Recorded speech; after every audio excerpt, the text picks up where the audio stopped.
Welcome to Rebuilding the Republic, Conversations about America's Future, a new series here at the New York State Writers Institute at the University at Albany. I'm Mark Koplik, Assistant Director.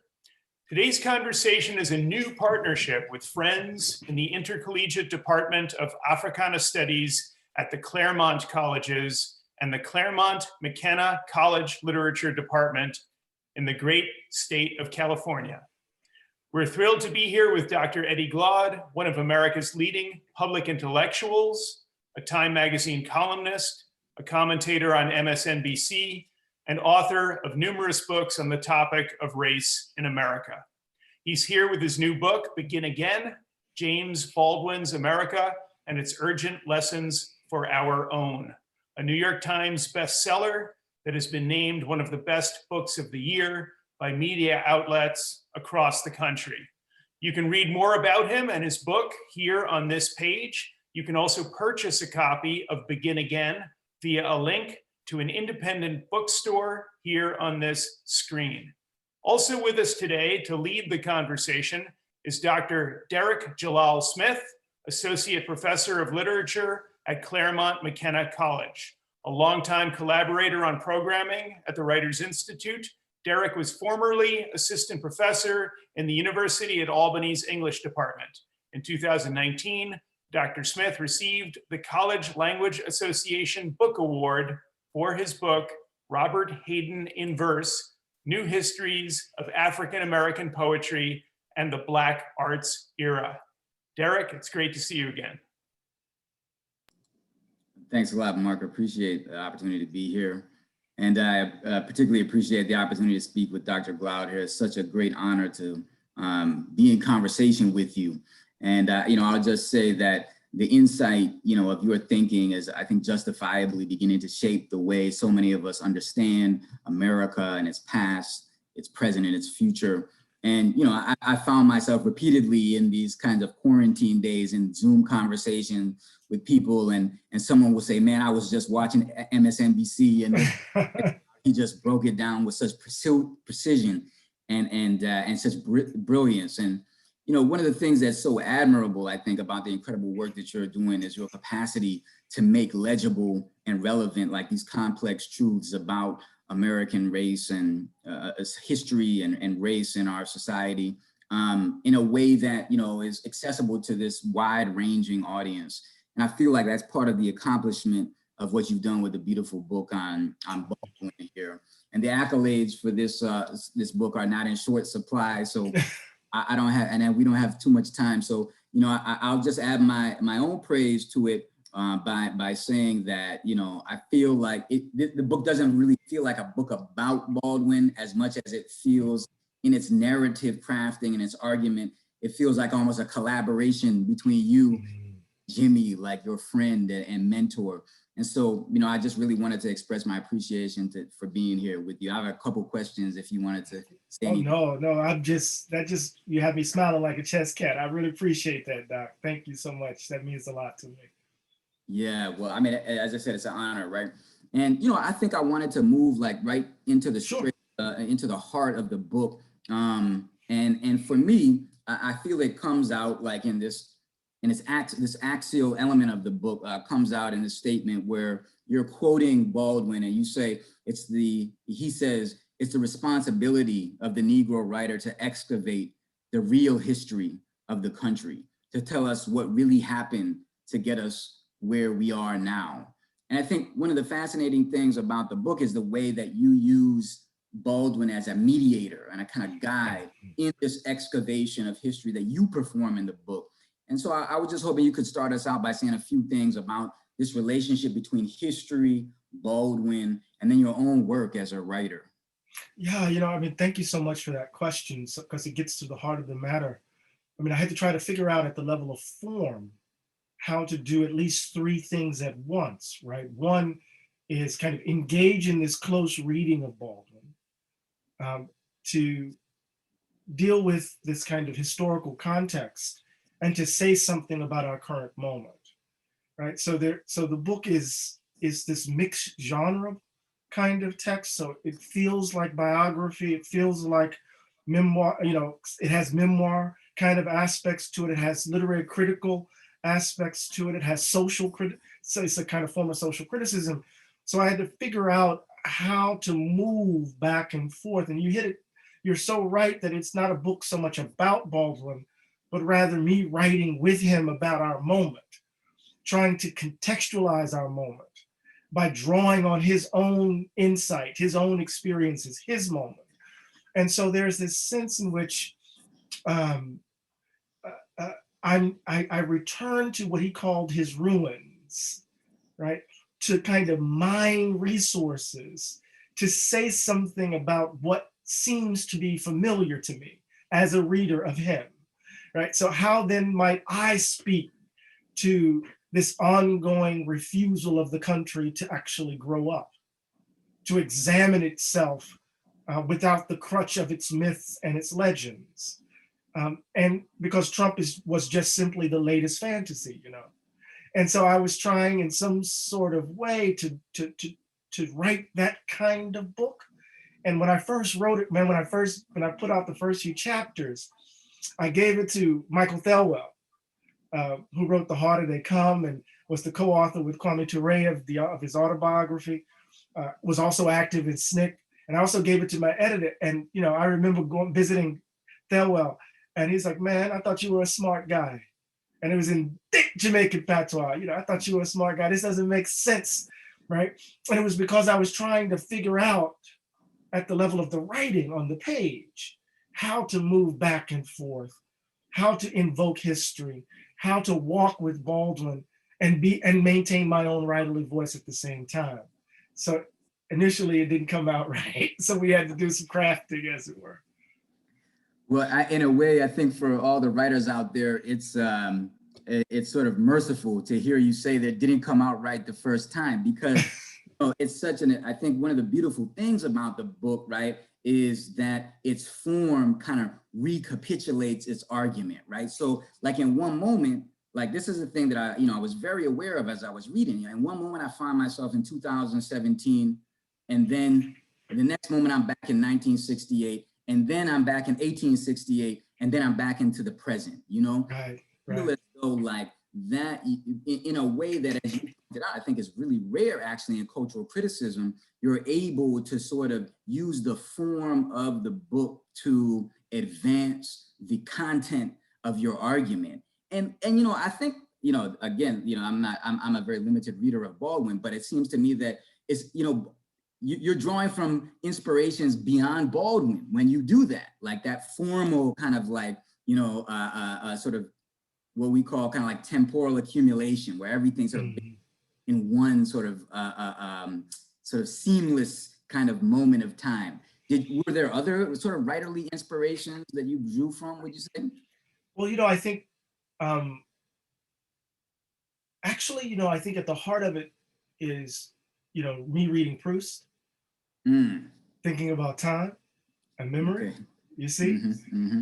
Me engaging how I'm reading a certain kind of pragmatist preoccupation. So the way in which Hayden White comes to me through my reading of Dewey, right?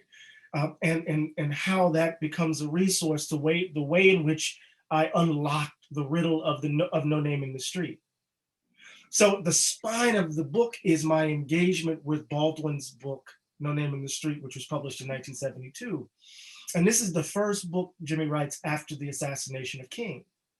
And he called it, excuse my language, he called it this mighty motherfucker, right? Because he's already tried to commit suicide in 1969.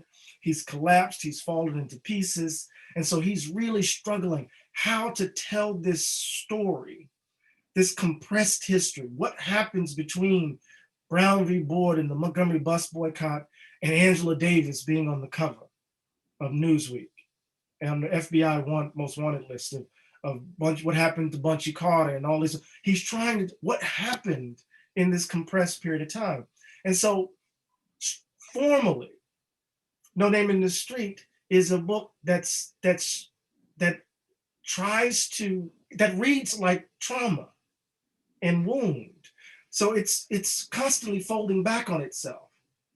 So there would be a moment in which he's writing that will then trigger a remembrance but then he would misremember. So this is why I spent so much time with, you know, that moment where he recounts Dorothy, you know, when he tells the story about Dorothy Counts, and he gets the date all wrong. He made that shit up, excuse my language. It wasn't right, because it couldn't have been her photo that motivated him to come to the States, because that happened a year later, right? And so part of what I'm trying to do at that moment is engage the question of misremembering, which means I'm dealing with Toni Morrison, right? I'm messing with but then I see that Toni's preoccupation with memory is actually coming through her engagement with Baldwin and the later work. So I'm thinking, I know he's a reader of Proust. This is what I'm saying in my head. Let me go back and just work my way through this. How is he managing time? What is he doing with memory? Now, how can I deal with this at the level of form? So I'm always contextualizing. I'm always interested in historicizing. All of it is driven by presentist preoccupation. How can I make all of that happen in narrative form? So this is what that was the confusion at the end that I had to write my way out of, if that makes sense.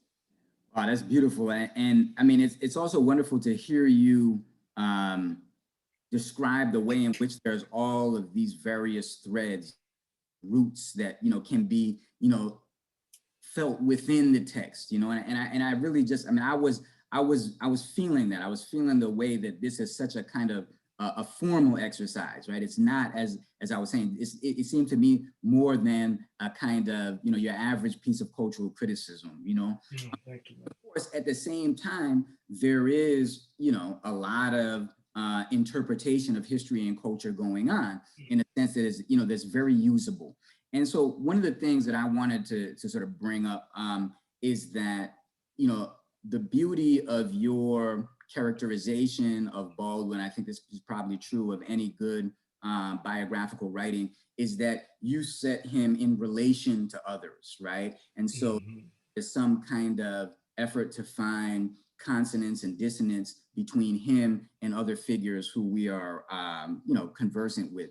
And so I may be wrong about this, and, you know, correct me if I am, but I feel like if there is a sort of a third collaborator here, right? You know, if there's another mind and figure that you're really working with, perhaps secondary to Baldwin, is King, right? And I mean, because King is a recurring character, you know, in here.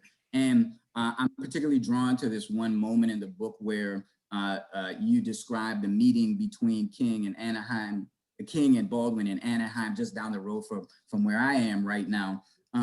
And you talk about the way that, you know, this is King's most difficult period. There's the last year of his life, you know, the depressive period.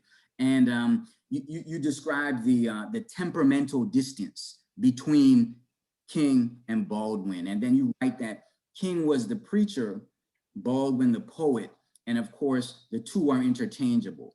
And so I had a couple of questions about like this, these symbolic offices of the Black poet and the Black preacher, right?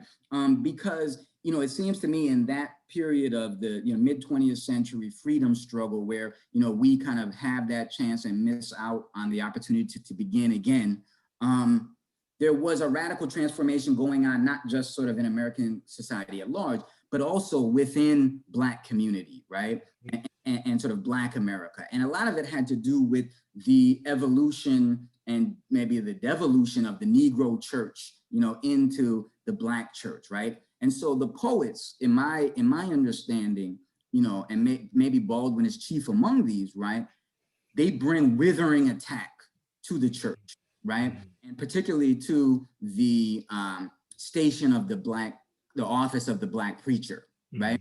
And I'm wondering, you know, like, how important is it for us to understand that evolution within sort of institutional kind of leadership in Black America that occurs in that period, and the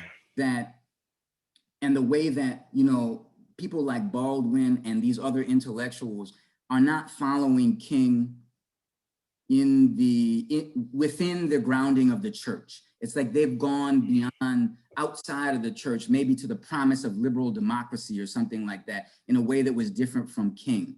You know, is that it? How important is that for us?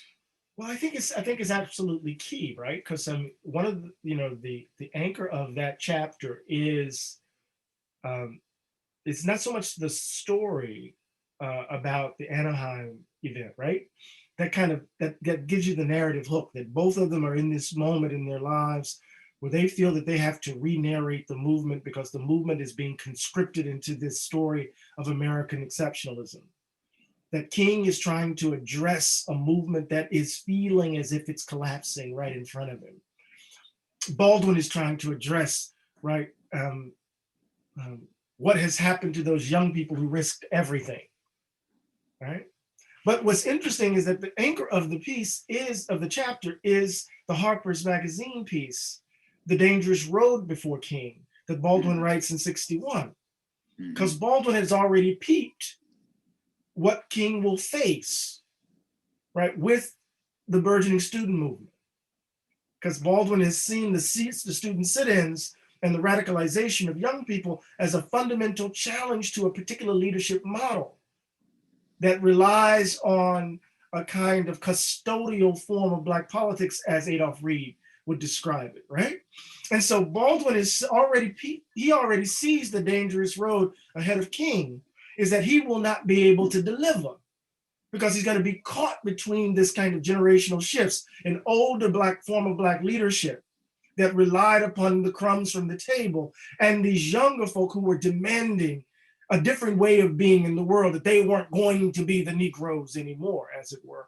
And King was caught betwixt and between. And so in some ways, what I'm doing in that chapter is trying to explore the implication of Baldwin's prophetic insight in that moment, right? And to see that King is already, I show you, the King is already looking at him kind of sideways, right? The FBI captures King saying, Baldwin really doesn't know what he's talking about. I don't want him, da-da-da-da. That King is unsettled by Baldwin's misfittedness, his queerness. And of course, there are the class distinctions between the two. King is coming out of Atlanta Black bourgeois royalty, right? Preacherly royalty. Baldwin is not a Sugar Hill Black person. He doesn't grow up in in Sugar Hill in New York. He grows up in the hood in Harlem, right? And in some ways is educated in the streets of Greenwich and Paris, right? So all of these class distinctions, these temperamental distinctions evidence themselves. But I also want to say this though, Doc, because you're so perceptive, man. I'm really enjoying this. Is that the chapter is also an echo of the King chapter in Democracy in Black.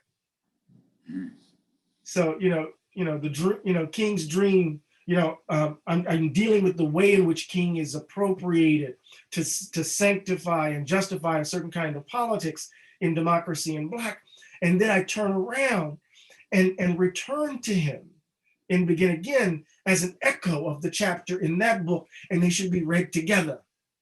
Because King is someone that I'm trying to work my way through, right? Because I think we picked his bones clean, as I put it in Democracy in Black, But I'm rambling, but you get the point. Yeah, well, in terms of Democracy in Black, one of the things that you sort of bring up there, right, is a kind you come at Obama, right, in a bit of. And one of the things that I wanted to ask about, right, is so if there's the poet, the preacher, in the ending part of Baldwin's life, we have the emergence of the Black politician, right? And so, like, you deal with this in the previous book, but like maybe you can say a little bit about like how does Baldwin help us think about him? And when we say us, maybe like Black people in particular, think about the Black politician, the role and the model of the Black politician. Man, he has so many great ideas, and because No Name in the Street is the spine of the book, I don't really get to what is really where the real challenge is articulated, and that's in The Evidence of Things Not Seen, a book published in 1987. The book was critically acclaimed in Europe. It just fell flat in the US. And the book is about the Atlanta child murders, you see. And Baldwin is asking the question, what does it mean for these Black babies to be murdered in a city run by Black people? Mm. And he's grappling with the challenge on the horizon, right? And that is, what happens? How do we respond to a world where white supremacy obtains, but Black people hold the reins of power? Now, he's writing this in a moment when middle-class Black America has decided to become, take the bribe, right? This is the age of Cosby, right? So you get a certain kind of Black middle-class sensibility that reigns in the midst of talk about the underclass and, and all of these folk, right? So Baldwin is bearing witness in the 80s, in the age of Reagan, and folk don't want to listen to him. Mm. And it involves a deep-seated criticism of Black leaders, of that model of leadership, that custodial model of leadership that he was in fact suspicious of, even with King. Because remember, Baldwin identifies with CORE. He joined CORE. He was also more identified with SNCC, right? He told those young people, that's why I begin the book the first chapter with this story. He told those young students at Howard, if you promise me that you won't believe what the world says about you, I promise I will never betray you. And he never did, even when he thought they were embracing some mystical Black bullshit, as he called it, right? Mm-hmm. So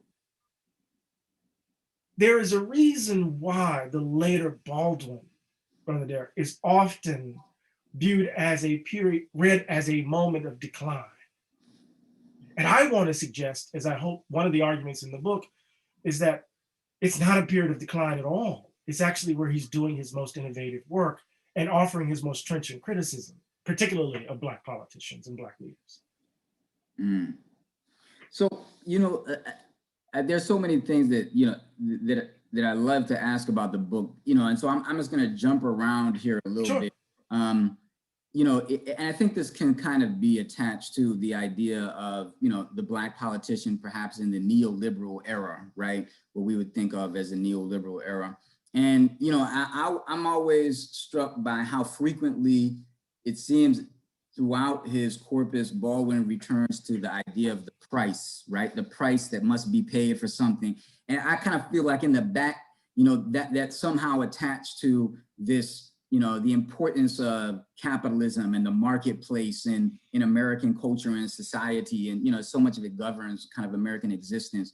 And he has this, you reference a speech that I went and read after reading about it in your book, which is in search of a majority, his early speech, the Kalamazoo College. And he had this beautiful thing, and again, it's this kind of thing like only Baldwin would be able to say, right? He says that, oftentimes we as Americans are condemned as materialists, right?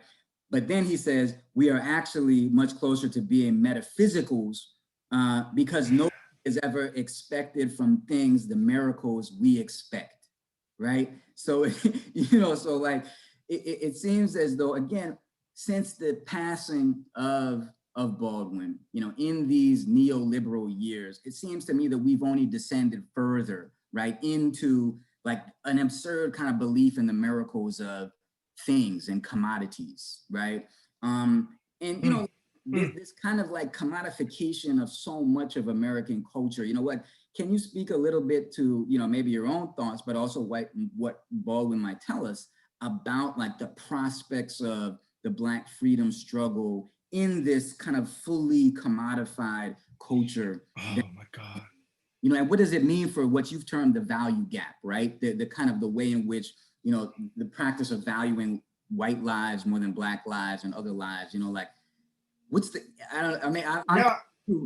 because you can do it, think about the relationship there? No, I think you hit it right on the head.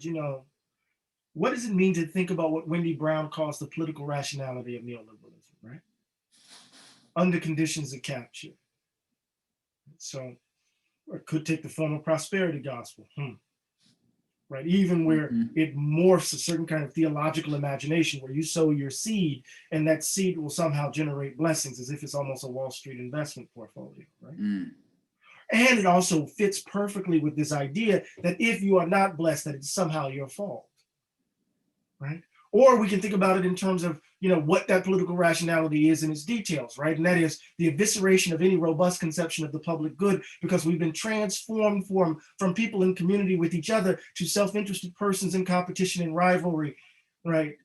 In pursuit of our own selfish aims and ends, right? So that there's no sense of obligation. There's only simply a pursuit of one's own individual interests by way of brand, by way of a certain kind of positioning. And we can see this on social media, where you have these kind of micro reality shows where people are promoting their own self-interest by way of entering the attention economy and trying to draw attention to themselves. And oftentimes they do so in the name of a certain kind of Black politics, right? And then you see how that politics founders in the very ways in which identities can be mobilized, right, as currency within this kind of economy, of this attention economy, right? Where you can invoke one's own sense of oppression, one's own sense of I'm queer, I'm LGBT, I'm non-gender conforming, I'm Black, I'm a woman, and how these identities can be deployed within this attention economy in order to position oneself differently in pursuit of one's own selfish aims and ends. And Baldwin was clear about this. Right? When he was talking about don't fall, as early as Notes of a Native Son, everybody's protest novel, he's worried about categorizations and the traps that it could spring, right? Because he understands the categories that we created in order to make sense of the mysteries of the world actually turn out to have thrown us into chaos and become a part of another way of describing Weber's iron cage. Right, as I put it, right? So I mean, obviously you got me excited here, right? Because what he's trying, how I'm reading him, is that he sees it on the horizon. He peeps it. When you read how he's responding to the way in which we're responding to Reagan, when you see what he's writing in the 80s, what he's reaching for at the level of form and content, he saw it. He saw Trump on the horizon, and he saw us on the horizon, right? He saw us, you see? And so part of the work that I wanted to do was I couldn't say those words that I just laid out to you in the book, right? They wouldn't fit narratively.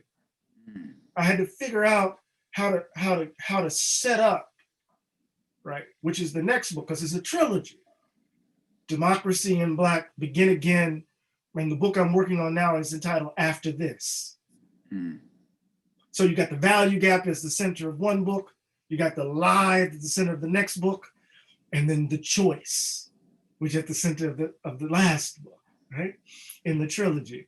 And so part of what I'm trying to do in Begin Again is set the stage for the very analysis that I just laid out. Wow. If that makes sense. This beautiful. One of the things that you said, it kind of, cued me into something in terms of the way that you approach the subject matter of Begin Again, right? Because you said that, some of these ideas weren't possible within what the project of this Begin Again book, right? And so there's another thing that I'm hoping that you can help me out with in terms of understanding Baldwin and also understanding your own approach to Baldwin here in this book, right? Which is the notion of sort of elsewhere, right? You offer up elsewhere as opposed to exile to, in Baldwin's case, and I think also for you, because you begin in Germany, right? You begin the book in Germany, and then you take us obviously to the sort of the iconic sort of moments of Baldwin in France, but I think also quite importantly, the real focus on Istanbul that you offer, right? So like one of the things that is kind of fascinating to me, right, is like there is this very much a global sensibility that Baldwin has, obviously from being in different parts of the globe, but there's always this kind of like trained focus on America, right? And so I guess like my question is that, again, I'm just thinking in the time since Baldwin's passing, right? The globe has only become smaller and smaller, right? And that our own predicaments are, they always were, but maybe, maybe even today, they're even more tightly bound to predicaments on a global scale, right? And particularly with sort of like the opening up of markets and the opening up of the flows of capital around the world, right? If we were to make this change in America that needs to be made, that would sort of offer some restitution for the grievances of the past, for the harms of the past, right? We might expect that the billionaires and the millionaires just move their money to another part of the world, right? Mm-hmm. And so this sort of brings me to this question about like, how does America's struggle to achieve multiracial democracy connect to struggles for equality in other parts of the world, right? Like, it seems like, what's the connection between America and then this larger global context that obviously, you're so obviously aware of, and that Baldwin lived through so much of his life? That's such a great question. There's, Sadat Peké's extraordinary film From Another Place, Baldwin's time in Istanbul, opens with this scene of him in the bedroom, and then it cuts to him looking out the window, and there are US battleships in the Bosphorus, right? And that juxtaposition, right, is because then Baldwin is narrating about trying to find the space, the away from the American behemoth, right? Knowing that he can't really escape it because of the scope of American empire, right? Not in this instance represented through his military hardware, but more broadly in terms of America's reach culturally and economically in some ways. So I think the way in which we answer the question directly is to be clear about what our conception of justice actually means, what it entails, what it involves, right? And that if justice proceeds from a set of assumptions about the sacrality of human being, that no one ought to be valued more than any other human being, simply because of where they live or the color of their skin, then we orient ourselves not only to the conditions of living in this place, but the conditions of living across the globe very differently, because there is an affirmation, an assertion, right, of the standing of everybody, right, in the world. And so just as we would critique the treatment of Black people here in the United States, we would be ready to stand and treat and critique the treatment of Palestinians, right, vis-a-vis the Israelis. We would be ready to speak against Black fascists or autocrats or dictators who are oppressing Black people across a variety of spaces, right? We can think about a number of examples across the continent, right? So if justice becomes the motivating value, and justice for Baldwin, I know this sounds a bit cliche, but justice for Baldwin is what, as Cornel West would put it, is what love looks like in public. Justice is the politics of love, right? And so what does it mean to affirm the dignity and sacrality of every human being? It requires, at least at the level of intuition, not at the level of ideology, right? A certain assertion or a certain set of claims about the standing of every human being, no matter national borders or national boundaries, you see. And as an artist, I think Baldwin understood that. But we can't forget, Jimmy was a part of the Young Socialists when he was a younger brother, right? He even at a certain point said, I agree with Bobby Seale. I think we need a kind of Yankee Doodle socialism, as he put it, right? He could never be an ideologue in any strict sense of what we mean by that word, but he was very much aware of the implications of empire and the circulations of capital and what it meant for the quality of life of the most vulnerable, not only here in the United States, but across the globe, right? But those conclusions are only drawn against the backdrop of a demand, right, for a certain kind of understanding of the self, because Jimmy's going to begin there, a self that's always already situated, right, within certain kinds of networks and currents of power, as it were. But I should say this really quickly, that the Elsewhere chapter almost wasn't written. I was supposed to go to Istanbul and I was going to retrace Jimmy's steps. I was going to move all around. But somebody said to me, bruh, You can't go to Istanbul. You criticizing Trump, you're going to go to Erdogan's Istanbul, you might not make it back. Wow. And then there was the thing about this, the State Department and all this. So they were like, you as a critic of Trump, you can't trust, going over there and coming back. And so my editor was like, well, go interview some activists and talk about it. I said, we're always extracting from activists. Can I write something for them?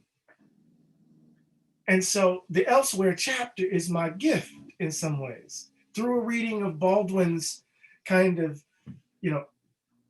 exilic consciousness from an angle, right? Elsewhere is a kind of, that kind of way in which Baldwin thinks, right?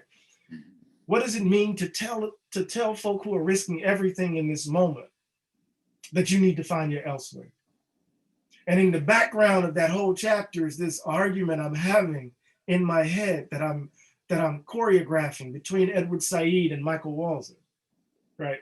The cultural theorist, the Palestinian theorist, and the Jewish political theorist, and the ways in which they're thinking about, imminent criticism from the vantage point, from each of their vantage points, and how this demand of trying to find the requisite distance from the powers that be in order for you to laugh full belly laughs and to rage, to have partners who will stiffen your back when your knees buckle, right? Those sorts of spaces. I actually would not have written a chapter, right, if it wasn't for the fact that I couldn't travel because of the reality of a strong man in Turkey, in Istanbul, and a strong man in the White House.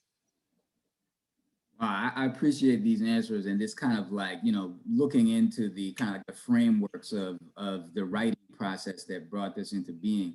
And there was one thing that you mentioned in your response here, which seems so important to me, which is like this, the demand for a justice based on the sacralizing of every individual, right? This is really what the kind of love that we're seeking, and I want to get to that in my final question, is based upon this sort of recognizing the sacredness of every individual. And, it seems to me that in the Black tradition, right, in the African-American tradition, that capacity to recognize the sacred nature of every individual is really, again, this bring me back to the church, right? It's cultivated within that kind of Christian theological context, which you probably know better than almost anyone else, right? And that, is there a possibility for cultivating that almost mystical reverence for the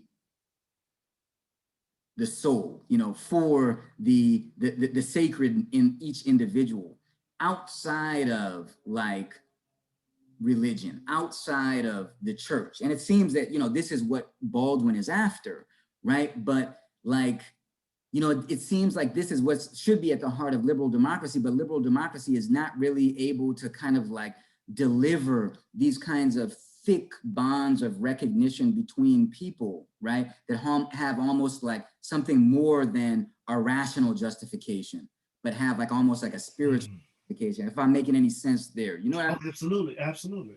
Yeah, I mean, so, the proceduralism of liberal democracies, right, doesn't lend itself to the kind of account that you're putting forward.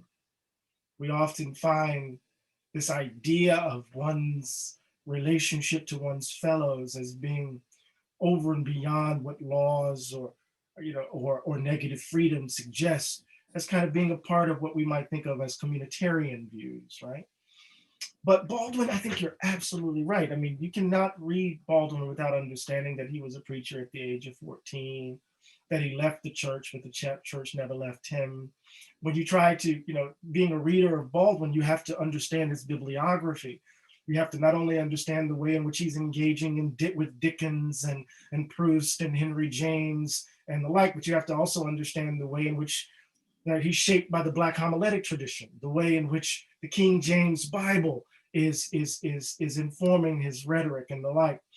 So the Christian imprimatur is there. But Baldwin offers, and I read this and I cite this in the book, Baldwin offers this definition of salvation, Doc, coming out of this essay he wrote that was published in 1987 in Playboy entitled "To Crush a Serpent." And that essay was a direct response to the hypocrisy of the moral majority of Jerry Falwell and Pat Robertson and those guys. And Baldwin offers a notion of salvation that is not rooted in any dogma or any particular tradition, but is actually a kind of deeply existential, not existentialist, but existential view of our being together. That salvation is found in connection, in love, right? And it's an echo, Doc, of what he says in The Artist's Struggle for Integrity, where he says, our pain, our suffering becomes the bridge, right? Our ability to see each other in the fullness of our own vulnerability, right? And so this isn't reducible to Christian doctrine. It bears a family resemblance to it, but salvation as love, as connection, right? As vulnerability, as fragility, as a kind of understanding of a more expansiveness, a more expansive understanding of the self, rooted in our willingness to not only expose our pain, but our connection to others through that suffering and pain. Oh, this is a different ground for human being together, you see? And Baldwin is reaching for this. So in this sense, he's a deeply humanist cat, right, that is preoccupied with these existential questions about who do I take myself to be? What does it mean to be a human being born between shit and piss and on its way to death and will die between shit and piss? What do we do in the interim? And so what Baldwin says is, death, he's going to say, what do? You have to, confront the conundrum of life by embracing with passion, right? The conundrum of death by, let me get the quotation right. I got to get the quotation right, Doc. It's so important that I got to get it right, where he talks about, we have to embrace life. Embrace, I got to get this quotation right or I'm going to miss it. I put it right here. Here it is. He says, I got to read the paragraph. Behind what we think of as the Russian menace lies what we do not wish to face and what white Americans do not face when they regard a Negro. And that is reality. The fact that life is tragic. Life is tragic simply because the earth turns and the sun inexorably rises and sets. And one day for each of us, the sun will go down for the last time. Perhaps the whole root of our trouble, the human trouble, is that we will sacrifice all the beauty of our lives, will imprison ourselves in totems, taboos, crosses, blood sacrifices, steeples, mosques, races, armies, flags, nations, in order to deny the fact of death, which is the only fact we have. It seems to me, here's the line I was trying to bring up. It seems to me that one ought to rejoice in the fact of death, ought to decide indeed to earn one's death by confronting with passion the conundrum of life. That's Baldwin's theological orientation. Does that make sense? I had to get it out. Y'all edit that out, right? I appreciate that so much, Doc. So let me kind of close with this question for you, right? I feel as though, even from the title, but throughout the book, right, there is in some way the pull of what some people have, termed Afro-pessimism, right? That because of, the deep anger and frustration and betrayals, that America has served up for Black people, that, there's basically a sentiment that asks us to kind of turn away from, the possibility of hope, because that is part of what entraps us, maybe, right? And I don't want to oversimplify, some of the Afro-pessimist thinkers that are out there, but, it seems as though they are going in a different direction than you seem to be pulling us through Baldwin, right? And at the end, towards the end of your book, you point out that however frustrated and angry Baldwin is at these betrayals, right? You say he holds off the conclusion that you should throw up your hands in defeat and accept the world as it is, right? Mhm. And instead, what you say is, and you've been sort of alluding to this in this last answer that you offered up here, right? Is that you ask us to like move toward love, right? And love may be found between individuals in that fact of our common reality of ending in death, right? That there is this bond between us, right? And you say that it so beautifully opens up the rusted lid of the heart, right? And I heard you talking about democracy in Black at one point, and you described this love as something, I think, a little bit beyond what King had described. Like you pointed out that this wasn't, as you conceived of it, this love that we need is not simply agape love, but it is some mixture of eros and philia, you know, and agape. And so I wonder if you could close us out with just some kind of elaboration on your understanding and your, you know, your articulation of the love that we need to actually begin again as we must and move forward. Yeah, you know, I think Afro-pessimists sometimes are too obsessed with white folks. They're too obsessed with the white gaze. And if they were right, I don't understand how we survived up to now. If slavery was social death, to kind of echo Orlando Patterson, who's this kind of key source of an Afro-pessimist position, then how do you account for the fact that when Emancipation Proclamation hit, you saw all of these people walking? What you walking for? They sold my wife down to Mississippi. Do you know such and such? She came from this plantation. I'm trying to find her. They took my child and sold her into North Carolina, into the tobacco fields. You see it all over the WPA narratives, right? You see it throughout the work. You see Black folk coming out of the brutal condition of slavery, trying to reconstitute the relationships of love that were forged within that brutal relation of domination. And see, this is what I'm talking about, right? There's a moment, even in that moment, even in the midst of that brutality, when a couple, when someone looks in the eye of someone who could literally be taken away from them at the blink of an eye, and they see unadulterated love, just for a moment, or they hear out in the yard children who will be subject, who will see something that children shouldn't see, but they hear the innocence of laughter, even for a moment. And that becomes the basis for a reimagining of the self, you see. Love, right? The tradition out of which we come that sustains us. This is not, you know, Panglossian optimism. This is not Voltaire's Candide. That rusted lid that I talked about, that's Paul D's. That's my reference to Toni Morrison's Beloved. And what opens the can? It is Paul D's literal seduction by history and all of its wounds and the like, right? So part of what I'm trying to get at here is that there is you know, the will in the middle of the will. There is this love that is sustaining in the face of this nonsense that gives us, right, the resource to replenish, to push the boulder up the hill again. And I don't want to make him too much into Camus, but the objective here is not to finally get the boulder up the hill. That ain't it. It's Talib Kweli's beautiful struggle, right? It's the investment in what it means to risk everything right here, right now for the babies, a kind of piety that is forward-looking and backward-looking, an indebtedness to the past that makes us possible, and the fact that we got to raise our babies in the midst of this. And that love and that connection is sustaining. It's not just simply, you know, enduring, it's sustaining, right? And allows us, how can I put this? It puts in place the conditions for the possibility for the revolutionary act.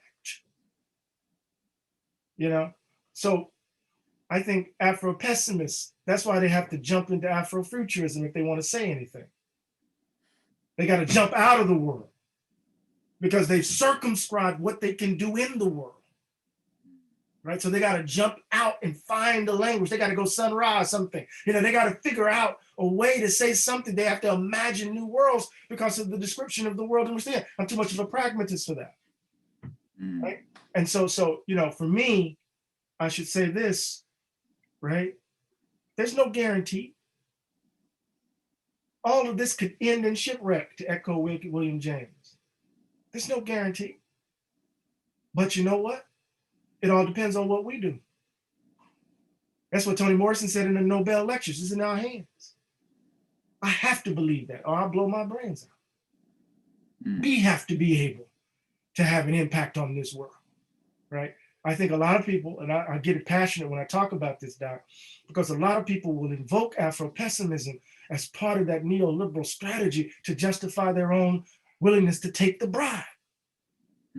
There's nothing I could do. Think about the ending of Between the World and Me. I'ma just do my thing now. I'm gonna hold my people close. That's where you gonna end? Really? No, bro, that's not the politics we need to end with. That's not the world we need to end with. We got to do something much more, because we're better than that. At least the tradition out of which I come convicts me to be better than that. Now, see what you got me doing?